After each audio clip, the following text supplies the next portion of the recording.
Today on Golf Destination, we look at some of our favorite holes in a state called Vacation Land. Plus, we'll look at several state and regional championships. We also learn about proper relief on a cart path, and we get a putting tip to help you before your round. And we'll show you a club that can help your short game called the Vipper.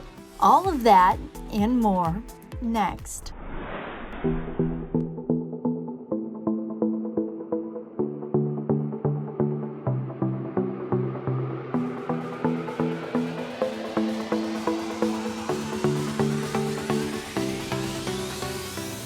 Welcome to Golf Destination. I'm Meredith Gorman here at Sugarloaf Golf Club in Maine.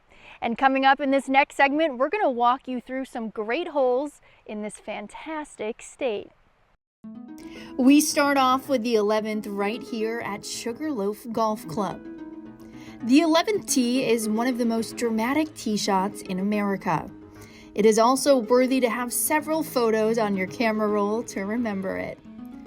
The green awaits your tee shot 128 feet below you on this par 3. The hole stretches out to 216 yards, but can be played as far forward as 150. The ever-present Carabasset River meanders through this hole and will continue to throughout the back 9. Just remember to keep your head down and ignore the view when you swing. Another Boyne Golf property in Maine also makes the list. Sunday River is the sister course of Sugarloaf, and it's boastfully another Robert Trent Jones Jr. design. We selected the 12th hole known as Avalanche. It is as picturesque as it is terrifying. It's longer than the standard par 4, with the ability to stretch it out to 434 yards, but it plays all downhill. Off the tee, carry the hazard and avoid the fairway bunker on the right side of the fairway. Your approach is to a green with 3 bunkers protecting it. Proper club selection is a must on this challenging hole. The Linkshead Outlook is golf in the Scottish tradition.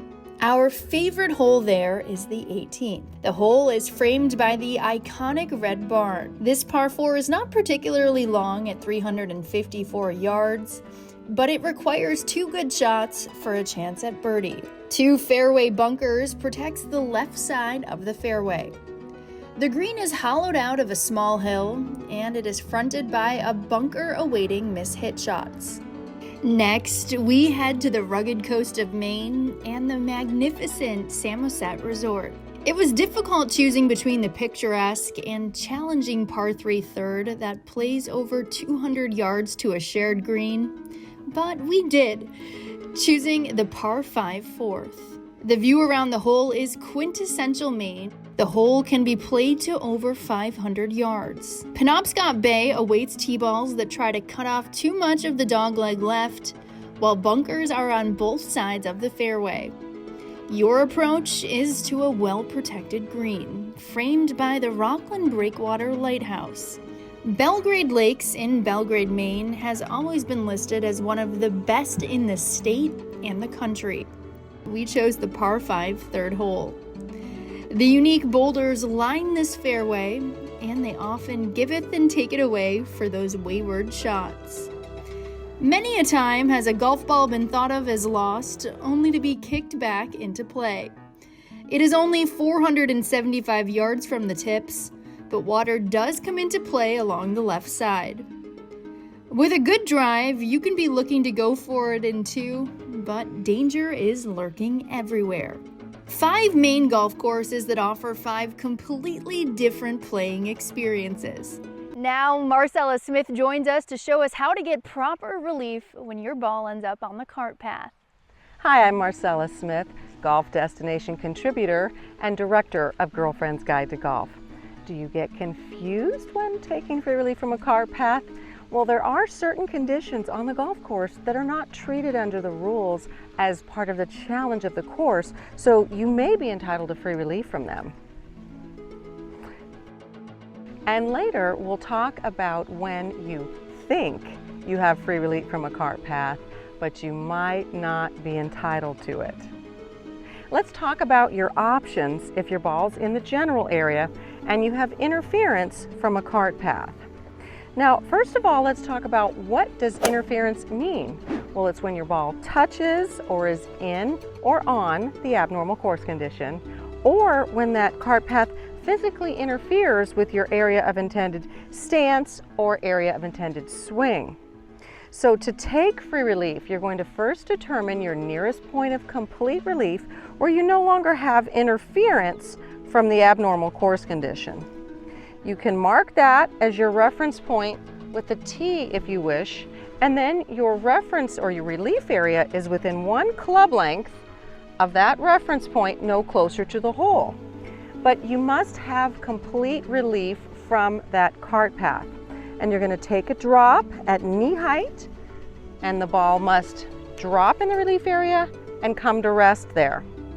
Now, pro tip for you, you're not entitled to free relief if that cart path simply distracts you, or if playing that shot would be unreasonable for some other reason, or if you're just trying to have a funny stance in order to give you free relief. And in those situations, you would not get free relief. And remember that it's not your nicest point of complete relief, it's your nearest point. So it's that point by using the club you would use for the shot where you no longer have interference from that cart path or abnormal course condition that's no closer to the hole. I think cart path relief tends to be one of those areas where a lot of people fudge. And I'm not saying you can't do that in a casual round, but if you're playing for some money, then if you know the proper cart path options, it's going to be your path to playing better.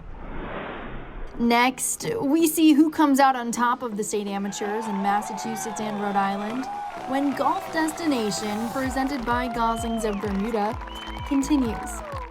Welcome back to Golf Destination. I'm Meredith Corman, and now Don Coyne joins us with a recap of the Rhode Island Amateur. The final day of the 119th Rhode Island Amateur at Warwick Country Club was a long day for several reasons.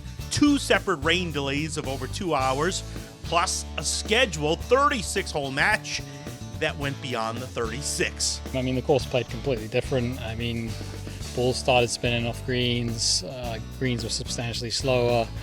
I didn't have my speed for pretty much the whole day after we had the first stop. And you know, when you lose your speed, it's really hard because then you're fighting it the whole time. After the second rain delay, the defending champion and medalist, Wanamoisit's Bobby Leopold, chipped in to end the first 18 3-up. But former finalist Michael Hamilton from Kirkbrae would not go down easily. Down by 3, a birdie on the 8th, the 26th hole, to be down by 2, heading to the final 9. Mike played great. I mean, you know, it was just a really good match, and I had my chances, but I really didn't play as good as I needed to against Mike. Bobby was steady, but he needed more to beat Hamilton. Hamilton a birdie on 11. He also won the 13th with a birdie. I don't think I've come up against such a tough opponent. Mike threw everything he had at me, and you know, it was just a hell of a day. Down by 1 on 17, a birdie to tie the match, heading to the 36th hole. Weird, it was deja vu. So 2 years ago against Blazer, I birdied 17 with on a par 3, and then 18 I hit it left, and I said I'm not going to hit it left on 18. I hit 2 really good shots in there. When he made birdie on 17, I was like, hit it on 18 to 12 feet, and I was like, this is it, you know. And then just, obviously left the putt right in the heart. I just didn't hit it hard enough. Yes, a chance to win it, just misses. So on to more holes, and it would end on the 39th hole. It's a grind for us all week, and then obviously today going 39 holes plus 2 delays, right? So it's hard. I actually was happy with how I mentally, focused in there and really locked in with my brother at the end, but just, ran out of gas, made 1 bad swing, and that's all it can happen against Bobby. That's it. This one hurts. Like, this one would have been really one to steal. For as good as I played today, I think I'd probably beat pretty much anyone except Bobby, so it's tough. Leopold wins his 5th Rhode Island Amateur. How hard was this one compared to the rest that you've had? Yeah, this was by far the hardest. It's incredible, it is. And to do it back to back, I mean, to me, like, you know, it's really impressive. I don't think it's sunk in, but you know, I'm happy for Bobby. Like, you know, he is such a good competitor, and obviously, you know, we root for each other except for days like today. For Golf Destination, I'm Don Coyne reporting. Now, Mass Golf joins us with a recap of the Massachusetts Amateur. Every golfer in the world dreams about burying a putt on the 18th hole to win a championship. I'm Stephen Hanjack for Mass Golf, and today, Matthew Numack had that opportunity at his home club and has become the 116th Massachusetts Amateur Champion. It's cool, it feels great. I feel like I've been so close for so long, and to do it at Framingham is special. Like I said, and a couple times it's a family, and I'm proud to be a part of it, and it just makes me really happy, and a great end of the week. Once I started seeing the golf ball go in the hole, it definitely made me feel more comfortable throughout my entire bag, right? If you can get in the hole pretty quickly, that builds confidence, it builds momentum, your swing starts to feel a little bit smoother, but definitely turning that after, you know, the 19th hole, the swing started to feel a little bit better, wedges started to feel a little bit better. I sensed like, you know, I had a feeling of relief. I feel like I was so close last year. I've made it to semis before, I've made it to quarters a bunch of times. Just haven't, as Ricky said, been able to get over the hump, right?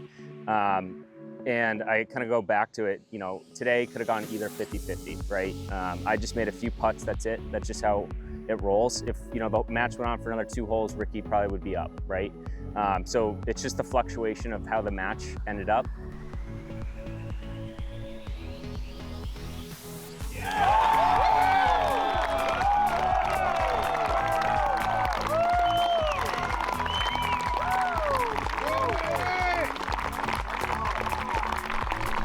Ricky Steinmetz put up one heck of a battle all day long.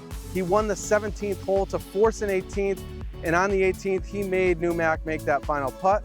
Here's what Steinmetz had to say. Yeah, I mean, it was a grind. You know, I played great in the morning. I think I, you know, let a couple slip by, and then he came out to a hot start, and the crowd got behind him. It's tough to keep your composure when everyone's screaming in his favor. But I had a blast. You know, I was just like, get me to 18. Once I got to 18, I felt pretty good. I played it great, but he made a hell of a birdie from where he was. So, you know, hats off to him. He played great. 2 down going into 17. Once I knew I was going to 18T, I was like, all right, let's just step up and smash one. And I hit the best one of the week. It's nervy with 500 people watching, and you know, you got 2,000 people watching on Instagram. Keyboard warriors probably when you're missing a 4-footer, but you know, it's golf. It was a super fun week, but man, it's exhausting. That does it here from the 116th Massachusetts Amateur Championship. We can't thank Framingham enough for hosting this event this week, and we'll see you next time. Coming up, we learn how the Vipper can help your game, and Don Coyne returns for a recap of the Rhode Island Open when Golf Destination, presented by Goslings of Bermuda, returns. Do you have trouble around the green? Well, this new bold technology can help you with your short game. I like the Vipper because I can use it in multiple different areas. I like it because I can chip from the fringe with it, and I can chip from the rough. It's got a black line on it that helps you with the alignment. I think when it comes to taking strokes off your game, it starts with putting and chipping. And most amateurs don't practice the chipping and putting as much as they should. They'll go to the driving range, hit a million golf balls, but they don't take the time. This is how you take strokes off the game, is by your chipping and your putting. And in this club, specifically, the Vipper goes right through the rough with ease. And I like to chip from the fringe. A lot of people don't do that. They like to putt from the fringe. I normally would use an 8-iron. Now I'm always using the Vipper. I really love it coming out of the rough. I mean, I can hit a 30-yard shot, I can hit a 50-yard shot, or I can play right around the green, 4 or 5 inches off the ground. A lot of people use their putters off the fringe. With this club, it's just so nice that it just hits the ball really well. You pick out a spot and it goes right for it. You just judge your distance and, you know, comes close. It is my go-to scoring club. I've been awful all around the greens all my life, and with the Vipper now I can put it pretty close to the pin. I'm comfortable with it both on the fringe and in the heavy rough. It's really become my scoring club, if you want to know the truth. As I get older, I need help to play better. And even though I'm 15 handicap, I know that these clubs, especially the Vipper, are going to give me a lot of chances to finish with lower scores than I've ever had in a long time. I like that. One of the things that I like about this club is that it gets the ball back on the ground fast. And some of the common mistakes I see with amateur golfers is they're always using a high lofted club. They see these YouTube videos, they see these sexy flop shots, but these guys are professionals. They practice all the time. Most amateurs can't make that shot. They don't have that in their repertoire. I like getting the ball back onto the ground as fast as possible, and this Vipper allows me to do that, whether I'm at 60 yards out or if I'm on the fringe of the green. So off the par threes, I've had 9 hole-in-ones in my lifetime. But anytime I'm missing the green or on the fringe, I take out my Vipper and I use that to make my birdie. Just comes out so nice. I can pick out a spot, it's perfect. I can just look right at it, and it just comes out really nice. Don Coyne rejoins us to recap the Rhode Island Open. Will Frody teed off with a one-shot lead to start the final 18 of the 92nd Rhode Island Open at Valley Country Club. And Frody off to a hot start with birdies on the first 3 holes, including a little dart that buried in the wet and receptive 3rd green. I've never seen anything like that, but I was glad it stayed there because that thing probably had a lot of spin on it. So I'm glad it stayed there, and I had a short little birdie putt there. But after a stumble on 4, it became a 3-person race. And in the second to last group, Tyler Jabatsvitz, nearly a hole-in-one on the fly on the 6th. Almost jarred it on 6. I haven't made a hole-in-one yet. That would have been pretty awesome. It was right, it landed an inch left of the hole. It was as close as it gets. I'm happy I made the birdie putt, for sure. Just one shot back and looking for his first pro victory. Frody's playing partner Max Theodorakis was able to tie for the lead with a birdie on 6 after a nice tee shot on the par 3. He would later tie for the lead with a birdie on the 15th. But Tyler made a couple of birds and nearly another on 17. I didn't look at the scores, no. I looked at it on like 14. Knew I was like 2 back, knew I needed to make a couple birdies down the stretch, and then from there I was just trying to beat the golf course as much as I could. So heading to 18, he was tied with Frody and Theodorakis 1 back, and he rose to the occasion, just going over the par 5 18th and 2, and then a great eagle chip. I thought it had a real chance. It was 2 inches short of the cup, right in the center. It was a great shot. The shot into the green was even better, I thought. A tap-in bird for a one-shot lead.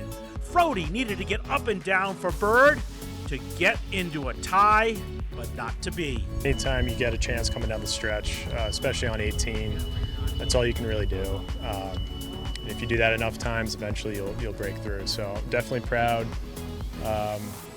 Great couple strides this week, so we're just going to keep it going. And after a brilliant second shot, Theodorakis just missed the eagle to tie, resulting in the first career win by 1 shot for Tyler. How's it feel? I'm still shaking a little bit, to be honest with you. I thought we were going to be going into a playoff. Guess things went my way down the stretch, made a couple big putts down the stretch, huge up and down on 18, kind of lost for words right now, but super excited. First pro win, so really excited. And with that, the Rhode Island Open was closed. For Golf Destination, I'm Don Coyne reporting. Stay tuned. We have a putting drill that will get you dialed in for your round when Golf Destination, presented by Goslings of Bermuda, returns.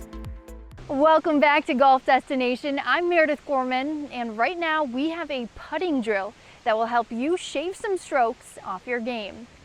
David Curtis here, teaching professional from the Weston Rancho Mirage Golf Resort. I have a great putting drill for you to understand the perfect control for your putts, to make them and to get the ball nice and close.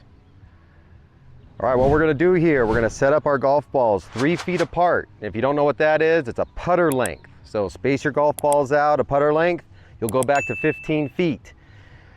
Best formula here, 1 inch of backswing will equal 1 foot of roll. So once again, 1 inch of backswing will equal 1 foot of roll. So once again, it doesn't take much effort to get this ball rolling on the putting green. So let's take a look. So if I'm 3 feet, I'm going to get set up, take the putter back roughly 3 inches and let it fall 3 inches. And that pace should be excellent. We'll go to the 6 footer, 6 inches back, 6 inches forward, kind of like that falling speed. And if we miss, that's okay. That ball's close enough for a nice tap in. Go back to a 9 footer, so that means 9 inches back, let it fall into the ball. Once again, decent pace. 12 footer, a foot of backswing, let it fall into the ball. Excellent, there we go. And then our 15 footer, about 15 inches back, let it fall into the ball to give you nice, perfect pace. And once again, if we miss, that's okay. Make sure you check out golfdestination.tv. It's our hub for our YouTube shows and all of our social media. We'll see you next time.